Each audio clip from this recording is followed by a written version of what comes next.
অপূর্ব সুন্দর একজন মহামানবের কথা আছে, ইউসুফ আলাইহিস সালাম।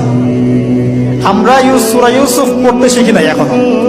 আমরা সবাই মনে করি সূরা ইউসুফ মানে হচ্ছে ইউসুফ জুলাইখার প্রেম কাহিনী, আমরা এটাই মনে করি। সূরা ইউসুফকে আল্লাহ পাক সবচেয়ে শ্রেষ্ঠ উপন্যাস বলেছেন, আহসানুল কসাস। একটু গভীরভাবে পড়ে দেখবেন অর্থগুলো।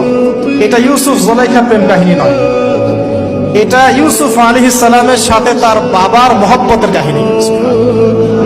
এটা পিতা আর সন্তানের মহব্বতের কাহিনী।